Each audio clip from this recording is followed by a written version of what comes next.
ആദ്യം തന്നെ ഇങ്ങനെ തിരിച്ചു ചെയ്തൂടെ? പക്ഷേ ഹബീബ് റസൂലുള്ളാഹി സ്വല്ലല്ലാഹു അലൈഹി വസല്ലമ തങ്ങളുടെ യഥാർത്ഥ പദവി എന്താണ്, സ്ഥാനം എന്താണ്, അള്ളാഹുവിന്റെ അടുക്കൽ അവിടത്തേക്കുള്ളതായിരിക്കുന്ന സ്ഥാനവലിപ്പം എത്രയാണെന്ന് മഅ്ശറയിലുള്ള മുഅ്മിനും കാഫിറുമാകുന്ന ആദം നബി അലൈഹിസ്സലാം തങ്ങൾ തൊട്ട് ഖിയാമത്ത് നാൾ വരെയുള്ള മുഴുവൻ മനുഷ്യനും ജിന്നും മനസ്സിലാക്കണം. ഇതാണ് അള്ളാഹുവിന്റെ ഉദ്ദേശം.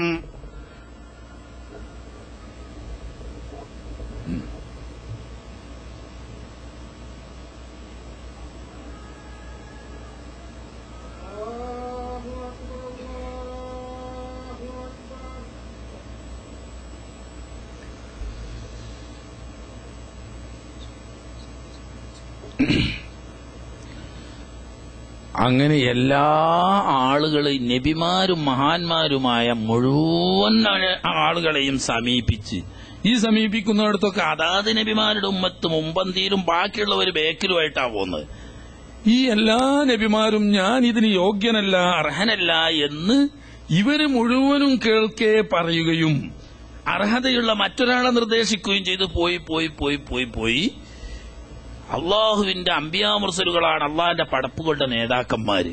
ഈ നേതാക്കന്മാര് മുഴുവനും നിസ്സഹായത പ്രകടിപ്പിച്ച് കയ്യൊഴിഞ്ഞ് ഇനി ആരുമില്ല, ഇക്കാര്യത്തിന് യോഗ്യതയും അർഹതയുള്ള ഒരു പടപ്പും അള്ളാഹിന്റെ മഖ്ലൂഖാത്തിൽ ഇല്ല എന്ന് അവസാനം ഒറ്റ ഒരു മനുഷ്യൻ മാത്രം ബാക്കിയാവുന്ന സമയത്ത് ഹബീബ് മുസ്തഫ അഷ്റഫുൽ ഖൽഖ് സ്വല്ലല്ലാഹു അലൈഹി വസല്ലമ തങ്ങൾ മാത്രമേ ഇനി പടപ്പുകൾക്ക് സമീപിക്കാനുള്ളൂ.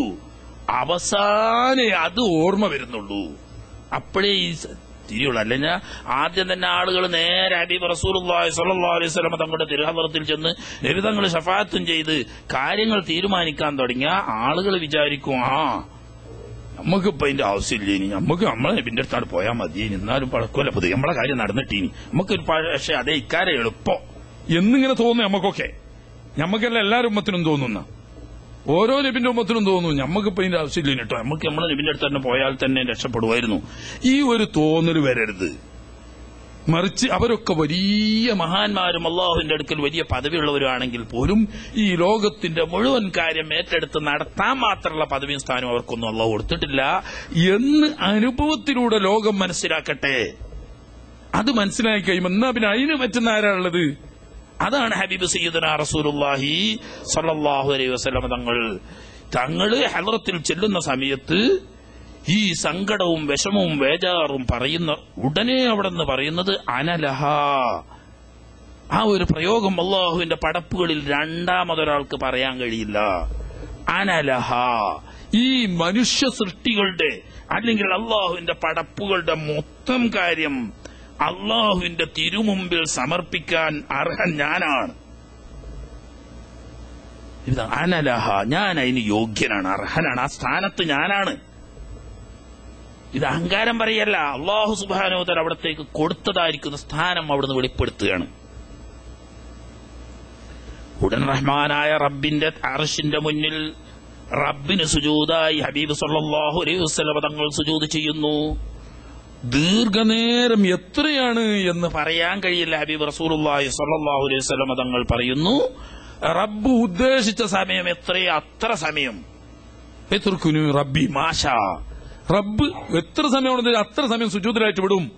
ഫയഫ്തഹു അലയ്യ മിൻ മഹാമിദ ലം യഫ്തഹ് അലൈഹി ഖബ്ലു അലാ നബിയിൻ മുഖറബിൻ വഅലാ മലക്കിൻ മുഖറബ്. ഒരൊറ്റ അംബിയാ മുർസലുകൾക്കോ അള്ളാഹുവിന്റെ മുഖറബീങ്ങളായ മലക്കുകൾക്കോ ആർക്കും അള്ളാഹു തആല അറിയിച്ചു കൊടുക്കാത്ത റബ്ബിന്റെ പ്രത്യേകമായിരിക്കുന്ന ഒരു സ്തുതിവചനം അപ്പോൾ എനിക്ക് അള്ളാഹു തആല ഓർമ്മപ്പെടുത്തി തരും. അതുകൊണ്ട് റബ്ബിനെ സ്തുതിക്കും. അങ്ങനെ ദീർഘനേരം ഈ പ്രത്യേകമായ സ്തുതിവാചകങ്ങളെ കൊണ്ട് റബ്ബിനെ സ്തുതിച്ച് സുജൂദ് ചെയ്ത് അള്ളാഹു ഉദ്ദേശിച്ച സമയം എത്തുമ്പോൾ അള്ളാഹു പറയും, യാ മുഹമ്മദ് റഫഅ റസക്, ഇനി തല ഉയർത്തിക്കൊള്ളൂ നബിയെ, സൽ തുഅത, ഇനി എന്താ നിങ്ങൾക്ക് വേണ്ടത്, എന്തും ചോദിച്ചോളൂ തരാം. വഷ്ഫഅതു ഷഫഅ, താങ്കൾ ആർക്ക് വേണമെങ്കിലും ശുപാർശ പറഞ്ഞോളൂ, ആ ശുപാർശ ഇവിടെ സ്വീകാര്യമാണ്. പക്ഷെ അതിന്റെ മുമ്പ് സമയമുണ്ട്, ഈ ദുആവും സുജൂദും ഒക്കെ കഴിയണം. എന്നിട്ട് അല്ലാഹു തആല ഓർഡർ കൊടുക്കുക. ആ സമയത്ത് പറയാനുള്ളത് മൊത്തം ലോകത്തിന്റെ കാര്യം, അള്ളാഹുവിന്റെ മഖ്ലൂഖുകളുടെ. അതുകൊണ്ടാണ് സയ്യിദുസ് സഖലൈനി സ്വല്ലല്ലാഹു അലൈഹി വസല്ലം നബി സ്വല്ലല്ലാഹു അലൈഹി വസല്ലം മനുഷ്യരുടെയും ജിന്നുകളുടെയും മുഴുവനും സയ്യിദാണ്. അങ്ങനെ വേറൊരാളുമില്ല. എല്ലാവരും മഹാന്മാരാണ് അമ്പിയാ മുർസലീങ്ങൾ. പക്ഷേ മുഴുവൻ മനുഷ്യരുടെയും മുഴുവൻ ജിന്നുകളുടെയും മൊത്തം സയ്യിദായിട്ട് ഹബീബ് റസൂലുള്ളാഹി സ്വല്ലല്ലാഹു അലൈഹി വസല്ലം. അതുകൊണ്ട് മൊത്തം കാര്യം പറയാൻ എല്ലാവരുടെയും സയ്യിദിന് മാത്രമേ അർഹതയുള്ളൂ, ബാക്കിയുള്ളവർ മോശക്കാരായതുകൊണ്ടല്ല. ഈ സമയത്ത് അല്ലാഹു സുബ്ഹാനഹു വ തആലയുടെ ഓർഡർ ലോകത്തിന്റെ രക്ഷയ്ക്ക് വേണ്ടി ശബ്ദിക്കുമ്പോൾ ഓർഡർ വിചാരണ ചെയ്ത് തീരുമാനമാക്കുന്നതിന് മുമ്പ് അവനവന്റെ കാര്യങ്ങൾ ബോധ്യപ്പെടട്ടെ. അല്ലാഹു സുബ്ഹാനഹു വ തആലക്ക് ഇതിനൊന്നും ആവശ്യമില്ല. വിചാരണന്റെ ആവശ്യമുണ്ടോ അള്ളാഹ്ക്ക് അറിയാത്ത വല്ല കാര്യമുണ്ടോ? കണക്ക് ബോധ്യപ്പെടുത്തേണ്ടതും കണക്ക് വരവും ചെലവും നോക്കേണ്ട ആവശ്യം അള്ളാഹ്ക്കില്ല. അതുപോലെ തന്നെ തൂക്കി കണക്കാക്കേണ്ട ആവശ്യം അള്ളാഹ്ക്കില്ല. ബുക്ക് വായിച്ചു നോക്കേണ്ട ആവശ്യം അള്ളാഹ്ക്കില്ല. സാക്ഷികളെ കൊണ്ടുവരേണ്ട ആവശ്യം അള്ളാഹ്ക്കില്ല. ഇതൊക്കെ ആർക്കാണ്? ഞമ്മക്കാണ്. എന്തിനറിയോ? റഹ്മാനായ റബ്ബിന്റെ കണിശമായ നീതിയുടെ ഭാഗമാണ് അള്ളാഹിന്റെ പടപ്പുകളിൽപ്പെട്ട ഒരു പടപ്പിന് പോലും ആ തീരുമാനം തികച്ചും നീതി ആയില്ല എന്ന് തോന്നാൻ പാടില്ല. അല്ലാതെ അള്ളാഹ്ക്ക് ബോധ്യപ്പെടാൻ വേണ്ടിയിട്ടല്ല. അള്ളാഹ്ക്ക് ബോധ്യപ്പെടാൻ വല്ലതും ഉണ്ടോ? പടപ്പിന് തോന്നരുത് അത് നീതിയായില്ല, ആ തീരുമാനം ശരിയായില്ല എന്ന് തോന്നരുത്. അപ്പൊ ഓരോരുത്തർക്കും 100% ബോധ്യം വരണം, അള്ളാഹു ഇപ്പറയുന്ന തീരുമാനത്തിന് ഞാൻ തികച്ചും അർഹനാണ് എന്ന്. അതിന് നമ്മളെ ബോധ്യപ്പെടുത്താൻ, പടപ്പുകളെ ബോധ്യപ്പെടുത്താൻ വേണ്ടിയിട്ട് മാത്രമാണ് വിചാരണ. കാരണം എന്താ? അപ്പൊ നമുക്കറിയില്ല, നമ്മൾ ഇല്ല, അറിയാത്ത അവസ്ഥ ഉണ്ട്, അറിയുന്ന അവസ്ഥയുണ്ട്. മഹ്ശറയുടെ അവസ്ഥ വ്യത്യസ്തങ്ങളാണ്. അതുകൊണ്ട് തന്നെ ഖുർആനിൽ വ്യത്യസ്ത പരാമർശങ്ങളാണ് അതിനെ സംബന്ധിച്ച് വരുന്നത്.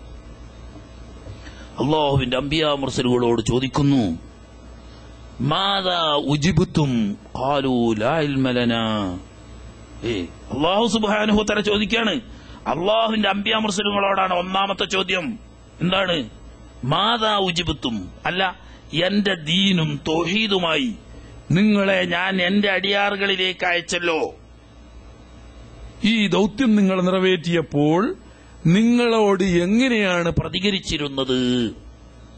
ജനതയുടെ പ്രതികരണം എന്തായിരുന്നു? അള്ളാഹുവിന്റെ മുഖറബീങ്ങളായ അംബിയാ മുർസലുകളോടാണ് ഒന്നാമത്തെ ചോദ്യം. പരിഭ്രമിച്ച് ബേജാറായി റബ്ബിന്റെ ചോദ്യമാണ്. മുഖറബീങ്ങളായ അംബിയാ മുർസലുകൾ മുഴുവനും പറയുന്ന മറുപടി ഖുർആൻ പറയുന്നു, ഖാലൂ ലാ ഇൽമ ലനാ, റബ്ബേ അറിയില്ല.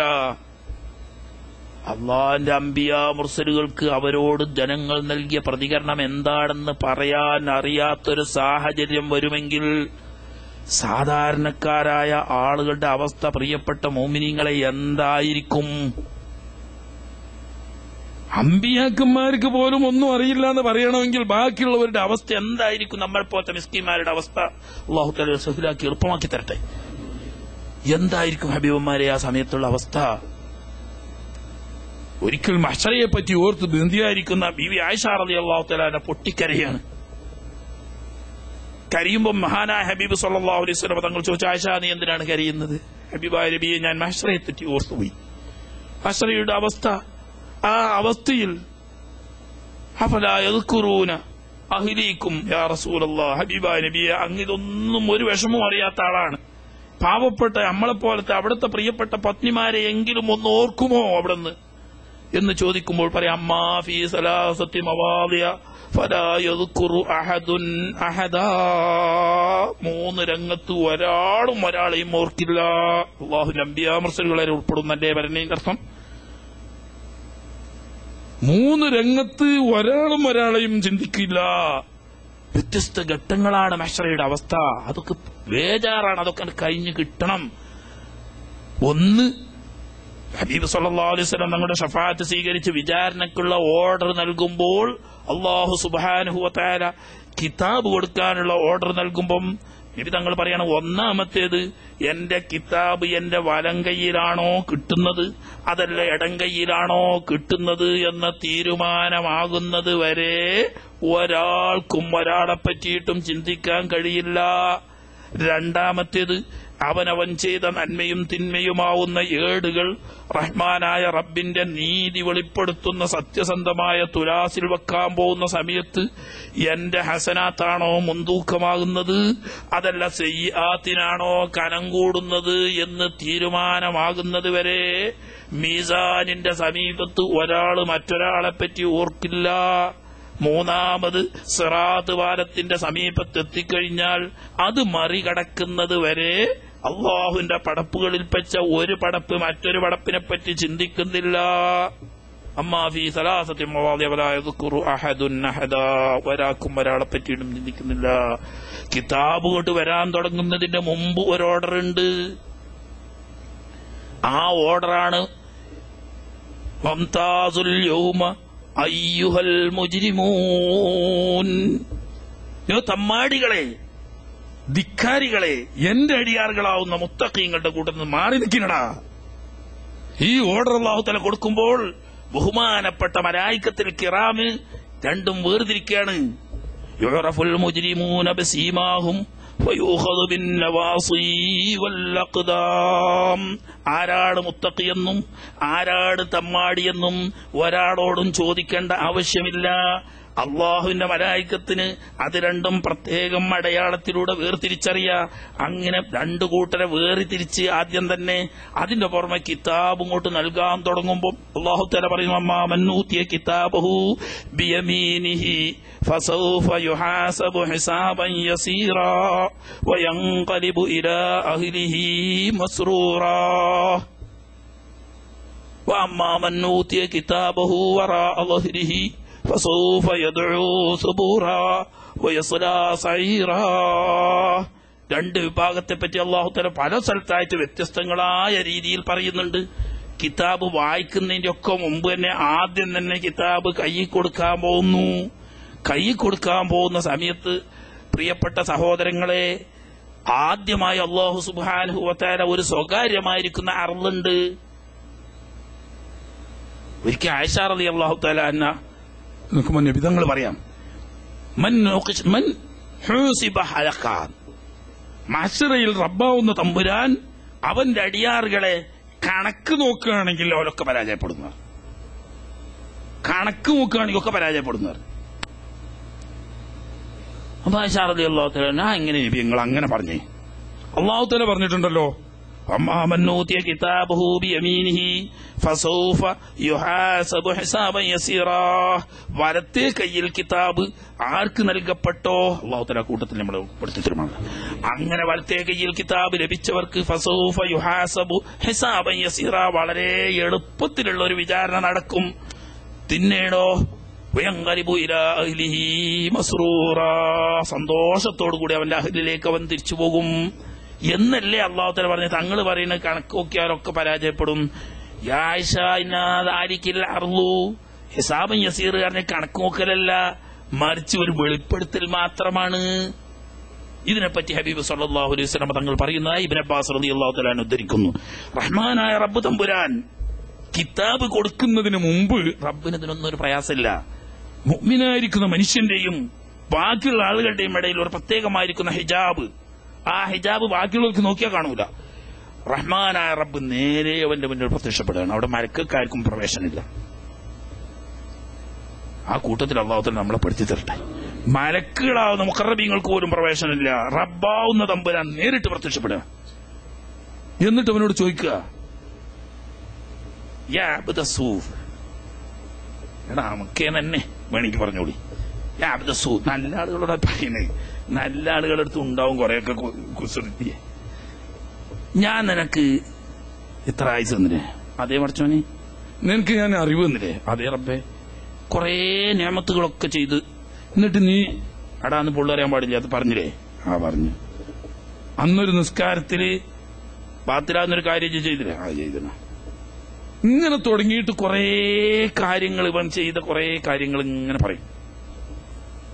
ഒറ്റ ഒന്നില്ലാതെ ചെയ്തു തന്നെയാണ് ഒക്കെ സംഭവിച്ചു. ഓൻ ബോധ്യപ്പെട്ടു, ഇനി എനിക്ക് രക്ഷയൊന്നുമില്ല. ചോദിക്കുന്ന ഒന്നുമില്ലാത്തല്ല, ഒക്കെ റെഡിയാണ്. ഒറ്റ ഒന്നുമില്ലാതെ ഒക്കെ സത്യമാണ്. ഒന്നും ഇതൊക്കെ ഞാൻ ചെയ്തു പോയതുമാണ്, പറഞ്ഞു പോയതാണ്, സംഭവിച്ചു പോയതാണ്. ഒരു രക്ഷ എനിക്കില്ല. ഞാൻ ചെയ്ത ഒക്കെ ചെയ്തല്ലേ? ആ ചെയ്ത തന്നെ.